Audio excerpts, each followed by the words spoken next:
setiap urusannya. Begitu juga semua kita yang hadir di sini, semoga Allah sembuhkan penyakit kita, mudahkan segala urusan kita. Bismillahil Fatihah. Assalamualaikum warahmatullahi wabarakatuh. Bismillah walhamdulillah wassalatu wassalamu ala rasulillah wa ala alihi wa sahbihi wa mawalah. Ahiba'il kiram, para pemirsa, semoga Allah subhanahu wa ta'ala senantiasa memberkahi kita semua. Menyambung apa yang kita sampaikan pada pelajaran yang lalu, di mana kita sudah sama menegaskan bahwasanya ayat suci akan selalu berada di atas ayat konstitusi. Karena memang Allah subhanahu wa ta'ala telah memfirmankan di dalam surat Al-Ahzab ayat 36, A'udzu billahi minasyaitonir rajim. Bismillahirrahmanirrahim. Wa ma kana lil mu'minin wala mu'minatin idza qadallahu wa rasuluhu amran an yakuna lahumul khiyaratu min amrihim wa may ya'sillaha wa rasulahu faqad dhalla dhalalan mubina. Shadaqallahul azim. Jadi dalam ayat ini sebagaimana sudah kita paparkan bahwasanya Allah menegaskan yaitu tidak ada pilihan bagi orang yang beriman laki-laki maupun perempuan di dalam urusan mereka, manakala Allah subhanahu wa ta'ala dan Rasulnya sudah menetapkan yaitu dalam urusan tersebut. Kalau sudah ada ketetapan dari Allah subhanahu wa ta'ala, kita tidak punya pilihan lain kecuali hanya memilih ketetapan Allah subhanahu wa ta'ala. Dan Allah mengingatkan, wa may ya'sillaha wa rasulah, barang siapa yang maksiat kepada Allah dan Rasulnya, mengingkari Allah dan Rasulnya, durhaka kepada Allah dan Rasulnya, menolak ketetapan Allah dan ketetapan Rasulnya, faqad dhalla, maka dia telah tersesat, dhalalan mubina, dengan kesesatan yang nyata. Nah, oleh karenanya kaum muslimin dan muslimat rahimakumullah, kalau kita sudah nyatakan ayat suci ada di atas ayat konstitusi, maka segala ketetapan ayat konstitusi tidak boleh bertentangan dengan ketetapan ayat suci. Manakala bertentangan, maka ayat konstitusi tersebut wajib untuk direvisi dan disesuaikan dengan ketentuan ayat suci. Nah, karenanya sebagai contoh dalam praktek kehidupan sehari-hari, Allah dan Rasulnya mengharamkan minuman keras. Tiba-tiba ada ketentuan perundang-undangan yang dibuat oleh negara membolehkan minuman keras. Maka kita wajib untuk taat kepada Allah dan Rasulnya dengan menolak ketetapan negara tersebut. Bukan berarti kita menentang negara, bukan berarti kita membangkang kepada negara, tapi semata-mata karena kita taat kepada Allah dan Rasulnya, dan kita mengharapkan negara ini diberkahi oleh Allah dan Rasulnya dengan tidak menentang ketentuan Allah dan Rasulnya. Jadi kalau ada sesuatu yang sudah ditetapkan haram oleh Allah dan Rasulnya, kemudian negara membolehkan, maka tetap kita harus tunduk kepada Allah dan Rasulnya. Nah, begitu juga kalau Al-Quran dan As-Sunnah sebagaimana kita ketahui sudah mewajibkan suatu perkara. Tiba-tiba ada perundang-undangan justru melecehkan kewajiban tersebut. Justru melarang kita melaksanakan kewajiban tadi. Maka tinggalkan itu perundang-undangan dan konstitusi. Kembalilah kepada ayat suci. Nah, oleh karenanya seorang muslim dan seorang mukmin sejati tidak pernah ragu untuk melaksanakan segala ketetapan konstitusi dan perundang-undangan selama sejalan dengan ayat suci dan hadis Nabi.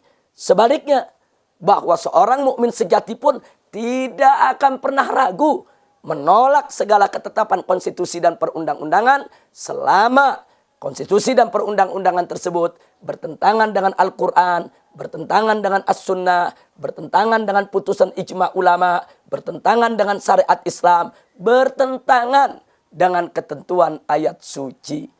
Nah, karena itu sekali lagi dan sekali lagi saya ingin mengajak segenap umat Islam, yuk mari tancapkan di hati kita yang paling dalam, masukkan dalam dasar sanubari kita semua bahwa ayat suci ada di atas ayat konstitusi.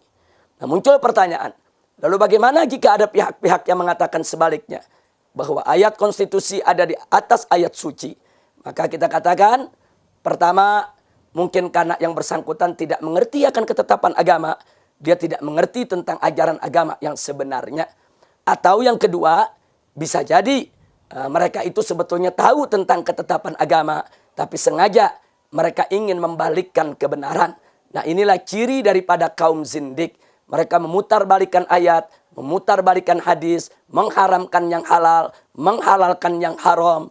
Kemudian mereka melecehkan ayat suci. Nah, ini ciri-ciri zindik yang sangat-sangat berbahaya dan tidak boleh untuk kita dekati, apalagi untuk kita ikuti.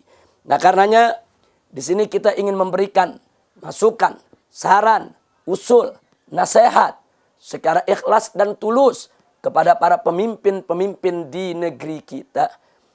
Bila Anda ingin membuat suatu keputusan, janganlah membuat keputusan yang bertentangan dengan ayat suci.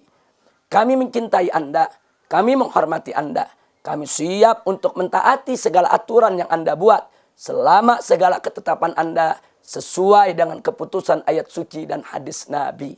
Dan maaf, manakala Anda membuat aturan-aturan yang bertentangan dengan ketentuan ayat suci dan hadis Nabi, kami tidak akan pernah segan untuk menolaknya, untuk memperingatkan Anda, dan untuk tetap menyerukan kepada Anda agar kembali ke jalan ilahi Rabbi. Jadi, kalau kami menolak ketentuan-ketentuan Anda yang bertentangan dengan ketentuan ayat suci, bukan kami melawan konstitusi, bukan kami melawan negara, bukan kami membangkang terhadap perundang-undangan. Tidak, justru kami cinta kepada negeri ini. Justru kami cinta kepada bangsa ini. Justru kami cinta kepada para pemimpin kami. Sehingga kami tidak mau mereka mendapatkan murka Allah subhanahu wa ta'ala. Nah, kaum muslimin dan muslimat rahimakumullah, ada hal yang sangat menarik untuk saya sampaikan juga di sini. Terkadang ada ulama-ulama, dai-dai yang menyuruhkan ke jalan kebenaran. Kemudian mereka ditakut-takuti. Kalau mereka menyampaikan kebenaran berarti mereka melawan konstitusi. Lalu mereka ditakut-takuti kalau nanti mereka akan dimasukkan ke dalam penjara. Inna lillahi wa inna ilaihi raji'un. Di sini saya ingin menyampaikan, kalau ada pihak-pihak yang mengancam para ulama yang menyampaikan yang hak untuk dimasukkan ke dalam penjara, demi Allah, Allah di dalam Al-Quranul Karim telah mengancam orang-orang yang melawan hukumnya, yang menentang hukumnya untuk dimasukkan ke dalam neraka. Dan ketahuilah bahwa neraka jauh lebih pedih, jauh lebih keras, jauh lebih mengerikan, jauh lebih menakutkan daripada siksa penjara yang Anda jadikan ancaman kepada ulama-ulama yang istiqamah. Nah, karena itu kita ingatkan, Allah telah mengancam kita semua. Mengancam ulama, mengancam umara, mengancam segenap umat Islam. Kalau coba-coba mereka bertentangan dengan ketentuan Allah dan Rasulnya, kalau coba-coba mereka durhaka kepada Allah dan Rasulnya, maka neraka jahanam tempat mereka kembali. Na'udzubillah min dzalik. Nah, karena itu kita ingatkan kepada semua pihak, jangan pernah dan jangan coba-coba menakuti para ulama, menakuti para dai yang berjuang di jalan Allah Subhanahu wa taala dengan hukum penjara, dengan siksa penjara. Jangan. Sesungguhnya Allah telah lebih dahulu menakuti kalian semua dengan hukum neraka yang begitu pedih. Nah, karena itu yuk mari sama-sama kita kembali ke jalan Allah. Buatlah undang-undang yang bagus, buatlah konstitusi yang indah, buatlah peraturan-peraturan yang sejuk, yang menciptakan kedamaian. Buatlah segala keputusan-keputusan yang tidak bertentangan dengan ayat suci dan hadis Nabi. Insya Allah kita semua akan mendapat keberkahan dari Allah dan negara kita dijadikan sebagai baldatun thayyibatun wa rabbun ghafur. Nah, inilah yang ingin saya sampaikan sebagai penegasan dari apa yang telah saya sampaikan pada pelajaran yang lalu. Sekali lagi, ayat suci di atas ayat konstitusi. Sekian yang bisa saya sampaikan. Hadaniyallahu wa iyyakum ila siratihil mustaqim. Wallahul muwaffiq ila aqwamit thariq. Wassalamualaikum warahmatullahi wabarakatuh.